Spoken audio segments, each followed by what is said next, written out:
कि आपको सलाह मिलती हुई। हेमलता जी हैं। सवाल ले लेते हैं। तो ये सवाल अंजलि बत्रा जी का है। अमर जी, आपके पास आना चाहूंगा इस सवाल के लिए। तो वोडाफोन आइडिया में इनकी खरीदारी है, 4000 शेयर होल्ड कर रहे हैं 13.2 के भाव से। अब वहां से देखें तो स्टॉक ऊपर तो आ चुका है, लेकिन अगर हम जून हाई से देखें तो वहां से थोड़ा 20% गिरता हुआ नजर आ रहा है।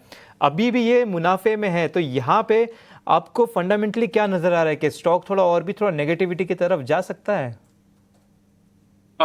देखिए, वोडाफोन आइडिया जैसे यस बैंक एक स्टॉक है, उसी तरह से वोडाफोन आइडिया को भी आप देख सकते हैं टेलीकॉम में। बिकॉज टेलीकॉम में मेजर प्लेयर तो है, बट कंपनी के जो इश्यूज हैं they are still not over. और यदि क्वार्टर ऑन क्वार्टर भी देखें तो ये जून क्वार्टर भी जो बीता है, इसमें करीब 6,500 करोड़ का लॉस रहा है। उससे पहले मार्च क्वार्टर की बात करें तो 7,500 करोड़ का लॉस रहा है।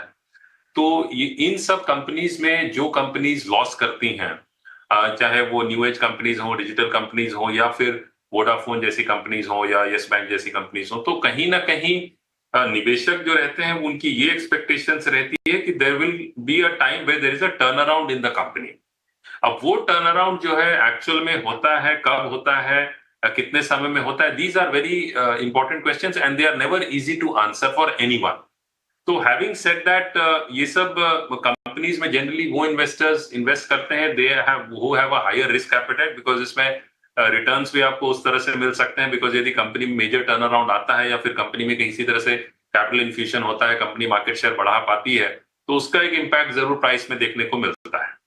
और यदि वो एक्सपेक्टेशंस पे कंपनी खरा नहीं उतर पाती है, मतलब उसके जो परफॉर्मेंस है वो मैच नहीं करती इन्वेस्टर एक्सपेक्टेशन से, तो फिर एक करेक्शन देखने को मिलता है। तो इस पर्सपेक्टिव में मैं वोडाफोन आइडिया में यही कहूंगा कि if you are invested you can look at holding for some time, but if you get an opportunity you should look at booking. Major इसमें कोई, यदि मैं टेक्निकल लेवल्स की बात करूं तो मेजर रैली इसमें यदि ये 20-22 के ऊपर जाता है, तब फंडामेंटली आप समझ सकते हैं कि कुछ मेजर चेंज आया है। Otherwise the stock could be in for consolidation based on the fundamentals.